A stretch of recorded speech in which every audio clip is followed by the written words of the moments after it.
What's your prediction for the World Cup? My prediction is that Are you a petrol or a diesel guy? a really nice dal, curd rice and pickle.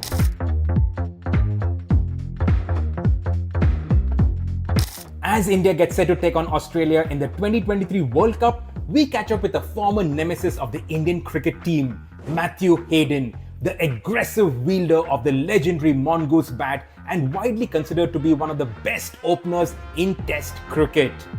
Haydos was incidentally a pillar of the 2003 World Cup winning Aussie squad, the team that beat India in the finals. Here at Evo India, we are hoping that our boys in blue exact sweet revenge at the Narendra Modi Stadium. And that's where we start our conversation with Hayden in the Mahindra XUV700. Who is his pick to lift the 2023 World Cup?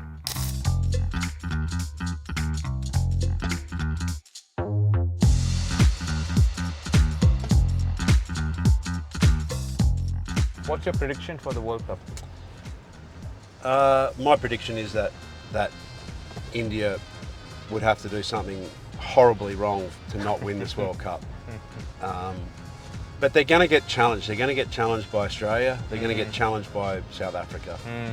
And maybe even Pakistan now with its tail up can be such a dangerous side, as we saw last night, you know, in the game versus New Zealand, who kind of had a dream run in this World Cup until they've fallen off the cliff over the last 4 matches. You know, the good thing is that the car has an air purifier, Yeah. so it's actually better to sit in the Sit car in the than stay car. outside. Yeah. Just dual control as well, you know, that's a new feature to Mahindra. The actual ergonomics of this vehicle are superb.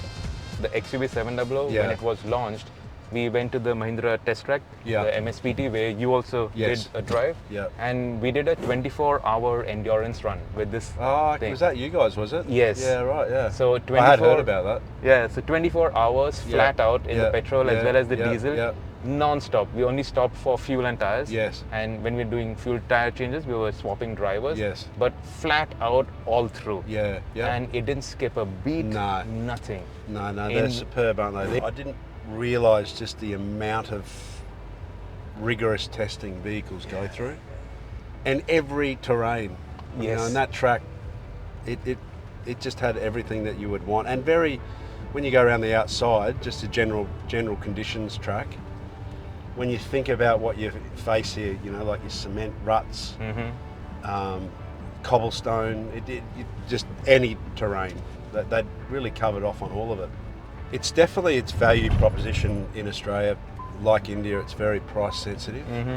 And because you do have a number of original manufacturers that have similar sort of DNA, all competing with a brand like Mahindra, the price becomes a really, you know, important part of the decision-making process for Australians.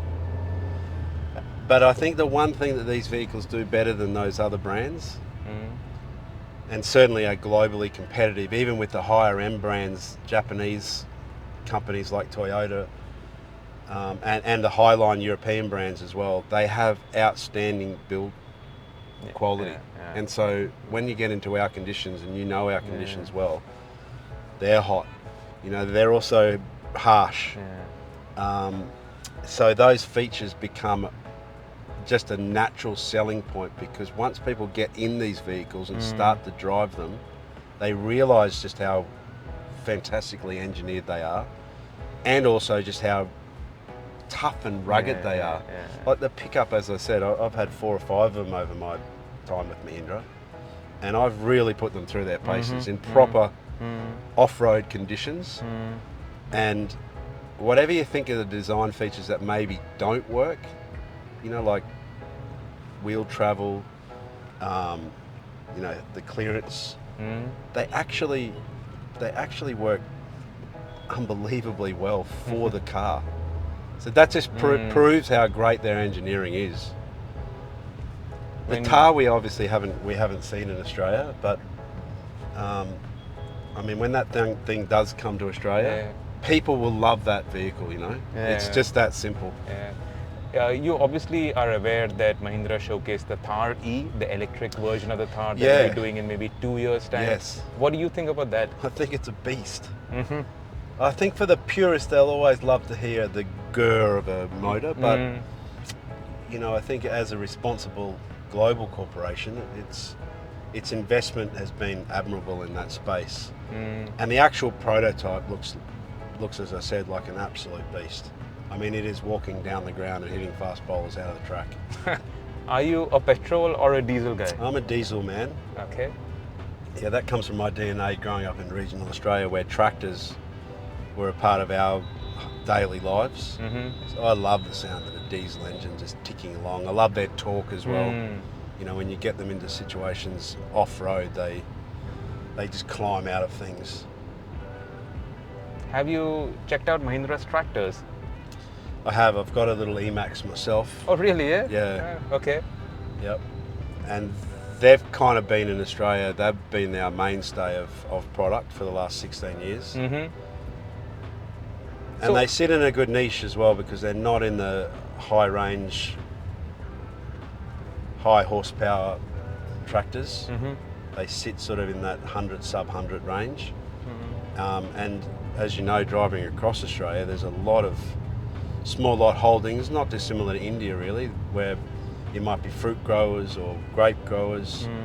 You know, so you have a lot of small lot farming in Australia. So they're actually really doing well as a brand in Australia, and for exactly the same reasons as the cars.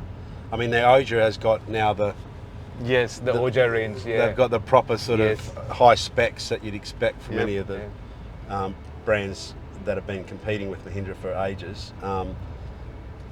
But they're known again in Australia for their tough, reliable, consistent performance. So you're actually well versed with the whole Mahindra Automotive division, aren't you? Well, I've been with the business now for 9 years. For the first 5 years I was a brand ambassador. It's about catching that first wave. Sometimes it's what you might not catch. It's these moments that make up my day, and my Mahindra is there every step of the way. And then for the last 4 years I've been a board director of the business in Australia. So Okay. I've been able to really see the business for the business rather than just for, you know, a certain product line within a range of global products. So yeah, I understand the landscape, the dealership channel, the marketing division. I mean, as a board director, I see the whole business. So, I mean, I think Mahindra in Australia is very much an underdog. You know, 62 competitive original manufacturers in Australia in the auto sector, and there's probably 5 or 6, but 2 majors in the ag business as well. And so Mahindra's sort of been born out of the bush. I mean, a lot of brands come to Australia and try and borrow brand legacy out of the bush, whereas Mahindra has been the bush. Its pickup truck has been the truck of the country. Our dealership network has been very much based in regional Australia, where people, you know, have to make ends meet. It's a tough place to live, regional Australia. So everything kind of, their financial decisions, they really matter. And so Mahindra's kind of found its way naturally into the ecosystem, and when it's been there, it's really performed hard. And so there's a great affinity for the brand, because I think the Australian brand is tough, rugged, and punches above its weight. And all of those things are very compatible with the Mahindra brand. How did your association with Mahindra come about? When did it start? A meeting with Anne in Mahindra Okay. about 10 years ago probably. And I didn't even know that Mahindra existed in Australia until I'd met Anand. I mean, it's got some of the heaviest safety standards in the world, which has been great to protect Australians. But also it was a big step up for a brand like Mahindra as well, because it wasn't on that level of competition with some of the majors in Australia. And so he just said, look, if we can survive in Australia, we can survive anywhere. So it was a really major focus at that point that Mahindra grow out of the domestic brand, where it really had out-trumped all competitors, into a space where it was truly globalising. And that really inspired me to not only take on the brand as an ambassador, but also, you know, to really reach into the business and try and grow the business, and now I'm passionate about the business. You talk about the Thar, you talk about the new pickup, the Scorpio obviously will be there, the XUV700. So as Mahindra is kind of agitated in the market around this SUV space, that's a real sweet spot for Metro Australia, where even though we're 25 million people, we have about 90% of those people living in Metro Australia. So what we actually are doing is matching the hatch in terms of numbers, and Mahindra is doing its job at the back end, creating a product mix that can diversify its range and sell hard into where our population is. And that's a game changer for Mahindra in Australia. It's the XUV700 and the Scorpio for under $100,000. There's not another manufacturer that can do that. So if I was to say the same type, same specs as the Mahindra in both of those two vehicles, in a Toyota range, you're looking there at 250 plus. So you're virtually getting more than double, more than triple, double, and you're not compromising one bit on build quality, drivetrain. The service of the vehicles as well is we've got total control over that. There's nothing that really stops brand Mahindra, being a strong player in the ecosystem of Australia, and I'm assuming that's the same all over the world. It is growing, and Mahindra's ambitions are global now. Yeah. I wanted to ask you, you already have the pickup, the Getaway. Yep. What's the next Mahindra you want in your garage? The Batista. Can you just arrange that for me? I wish. No, my son would like the Batista. My 19-year-old son. My kids have all grown up driving manual pickups to get their licenses. So the 21-year-old Grace, who's now brand ambassador for the XUV700. I'm here at the Mahindra SUV proving track with the all-new XUV700. I hear this vehicle does 170 clicks comfortably, but I'll be the judge of that. Let's put it to the test. My two sons are 19 and 16.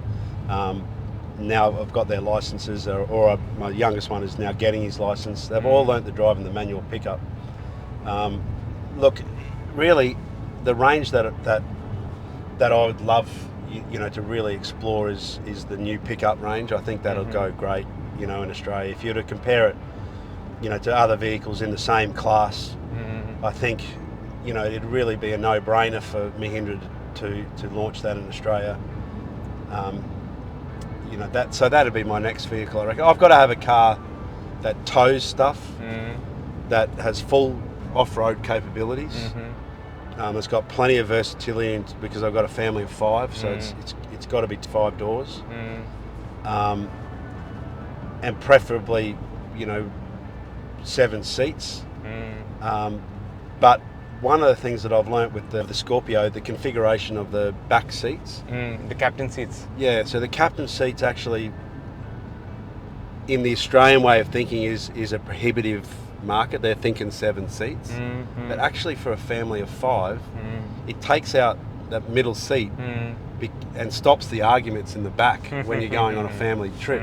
So you actually got your own seat, which works. You're compromising a bit on boot space, but then you can put all that extra luggage space, if you like, through add-on modules to the top of the roof. So that sort of solves that problem. What's your favorite food? In India? Yep. The simplest food is, for me, a really nice dal. Okay. With curd rice and pickle. And I really love the fresh buffalo curd here. Okay. So that's a very simple, that would be my usual kind of comfort food here. Of course, I'm a meat eater as well, so for me, anything that's barbecued here, tandoor barbecued, lightly seasoned. I can handle spice. Okay. But I still love the fact that you get that really earthy taste through your proteins here, blended with with fresh garlic and ginger paste and curd and an assembly of masalas. To me, that's the hallmark of India from a barbecuing perspective. And is there anything better? My daughter and I did a trip from Delhi to Chandigarh, and we stopped along the way at the local dhabas. The dhabas, yeah. And you know, is there anything better than, you know, a beautiful, fresh aloo chapati and, you know, The aloo paratha. all those, the parathas, chapatis, all of those. The paratha is the north, Yes. with a little bit of pickle, Yeah. with some street chai. I'll go as far as to say the breakfasts here are the best. Like a masala omelette, and I put chat masala on top of it. Or your idlis and dosas. They're just such a, breakfast time here is such a nice time. And actually you get a really good coffee here now too. You've never been able to get a good coffee until the last few years. What's the one place or area that you want to explore now? I'd really love to take the vehicles up through the mountains of India, through the sort of northern, any of those hill stations. They're all worth seeing. I've been down through to Kerala, but I'd like to go back down there again and get up into the tea plantations and the rubber plantations. Through where, sorry? Kerala. Okay, Kerala. God's country is God's own there country. It's named for a reason. I'd also like to go down to Korg as well, you know, south of Bangalore. Yes, the coffee plantations. And see the coffee. I love coffee. If there's one thing you would like to change in Mahindra SUVs, what would that be? I'd like to see their ground clearance a little higher for off-road conditions. Okay. Something that you would like to add into a Mahindra vehicle? A lot smarter people than me have thought a lot more about this. Fair enough. And with that, our time is up and we pull into the Mahindra dealership with the traditional beating of drums, after which Hayden enthralls the packed crowd with tales from his cricketing past, engages in cricketing banter, delivers the keys to a few lucky Mahindra customers, and even goes for a few test drives. And all this while keeping track of the match scores. Hayden might have retired from international cricket, but his role as a commentator keeps him super busy. Let's hope he finds time to take that drive to Ladakh off of his bucket list. And which Mahindra should that be in? Let us know in the comments.